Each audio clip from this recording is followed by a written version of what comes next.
Third Girl by Agatha Christie. Chapter 3, page 25. Mrs. Oliver drove into the inner courts of Borodin Mansions. There were 6 cars filling the car parking space. As Mrs. Oliver hesitated, one of the cars swerved out and drove away. Mrs. Oliver hurried neatly into the vacant space. She descended, banged the door, and stood looking up to the sky. It was a vacant block, occupying a space left by the havoc of a landmine in the last war. It might, Mrs. Oliver thought, have been left en bloc from the Great West Road, and first deprived of some such legend as Skylark's Feather-Raisin Blaze, have been deposited as a block of flats in situ. It looked extremely functional, and whoever had built it had obviously scorned any ornamental additions. It was a busy time. Cars and people were going in and out of the courtyard as the day's work came to a close. Mrs. Oliver glanced down at her wrist. 10 minutes to 7, about the right time, as far as she could judge. The kind of time when girls in jobs might be presumed to have returned, either to renew their makeup, change the clothes to tight, exotic pants, or whatever their particular addiction was, and go out again, or else to settle down to home life and wash their s'mores and their stockings. Anyway, quite a sensible time to try. The block was exactly the same on the east and the west, with big swing doors set in the center. Mrs. Oliver chose the left-hand side, but immediately found that she was wrong. On this side was numbers from 100 to 200. She crossed over to the other side. Number 67 was on the 7th floor. On the 6th floor, Mrs. Oliver pressed the button of the lift. The doors opened like a yawning mouth with a menacing clash. Mrs. Oliver hurried into the yawning cavern. She was always afraid of modern lifts. Crash! The doors came to again. The lift went up. It stopped almost immediately. That was frightening too. Mrs. Oliver scuttled out like a frightened rabbit.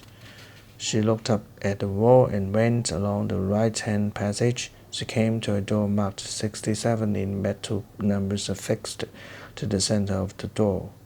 The numeral 7 detached itself and fell on her feet as she arrived. "This place doesn't like me," said Mrs. Oliver to herself as she winced with pain and picked the number up gingerly and affixed it by its spike to the door again. She pressed the bell. Perhaps everyone was out. However, the door opened almost at once. A tall, handsome girl stood in the doorway. She was wearing a dark, well-cut suit with a very short skirt, a white silk shirt, and was very well sewed. She had swept up dark hair, good but discreet makeup, and for some reason was slightly alarming to Mrs. Oliver. "Oh," said Mrs. Oliver, galvanizing herself to say the right thing. "Is Mrs. Westerrick in by any chance?" "No, I'm sorry, she's out." "Can I give her a message?" Mrs. Oliver said. "Oh," again, before proceeding. She made a play of action by producing a parcel rather untidily done up in brown paper. "I promised her a book," she explained, "one of mine that she hadn't read. I hope I remember actually which it was. She won't be in soon, I suppose." "I really couldn't say. I don't know what she is doing tonight." "Oh, are you Miss Reese Holland?" The girl looked slightly surprised. "Yes, I am." "I've met your father," said Mrs. Oliver. She went on. "I'm Mrs. Oliver. I write books," she added in the usual guilty style in which she invariably made such an announcement. "Won't you come in?" Mrs. Oliver accepted the invitation, and Claudia Reese Holland led her into a sitting room. All the rooms of the flats were papered the same with an artificial wall-wood pattern. Tenants could then display their modern pictures or apply any forms of decoration they fancied. There was a foundation of modern, built-in furniture, cupboard, bookshelves, and so on, a large settee, and a pull-out style table. Personal bits and pieces could be added by the tenants. There were also signs of individuality displayed here by a gigantic harlequin pasted on one wall and a stencil of a monkey swinging from branches of palm fronds on another wall. "I'm sure Norma will be through to get your books, Mrs. Oliver. Won't you have a drink, Sherry, Jane?" That girl had the brisk manner of a really good secretary. Mrs. Oliver refused. "You've got a splendid view up here," she said, looking out of the window and blinking a little as she got the setting sun straight in her eyes. "Yes, not so funny when the lift goes out of order. I shouldn't have thought that lift could dare to go out of order. It's so rubber-like. Recently installed, but none the better for that," said Claudia. "It needs frequent adjusting and all that." Another girl came in, talking as she entered. "Claudia, have you any idea where I put—" She stopped, looking at Mrs. Oliver. Claudia made a quick introduction. "Frances Carey, Mrs. Oliver, Mrs. Adrian Oliver." "Oh, how exciting," said Frances.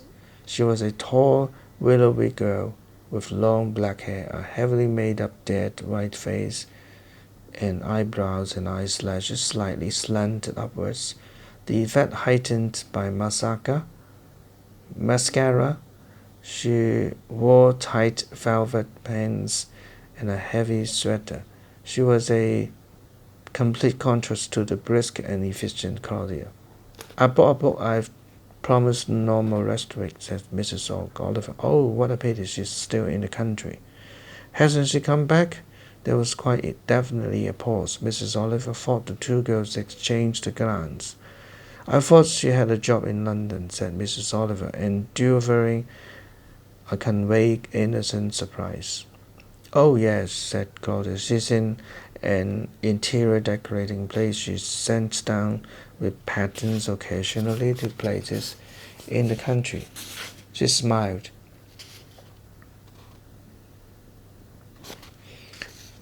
"We live rather separate lives here," she explained. "Come and go as we like and don't usually bother to leave messages. But I won't forget to give her your book when she does get back." Nothing could have been easier than casual explanation. Mrs. Oliver rose. "Well, thank you very much." Claudia accompanied her to the door. "I should tell my father I've met you," she said. "He's a great reader of detective stories." Closing the door, she went back into the sitting room. Closing the door, she went back into the sitting room. The girl Frances was leaning against the window. "Sorry," she said. "Did I boo?" "I've just said that Norma was out." Frances shrugged her shoulders. "I couldn't tell, Claudia. Where is that girl?" "I couldn't tell, Claudia. Where is that girl? Why didn't she come back on Monday? Where has she gone?" "I can't imagine." "She didn't stay on down with her people. That's where she went for the weekend." "No, I rang up actually to find out. I suppose it doesn't really matter. All the same, she is, well, there's something queer about her." "She's not really queerer than anyone else." But her opinions sounded uncertain. "Oh, yes, she is," said Frances. "Sometimes she gives me the shivers. She's not normal, you know." She laughed suddenly. "Norma isn't normal." "You know she isn't, Claudia, although you won't admit it. Loyalty to your employer, I suppose."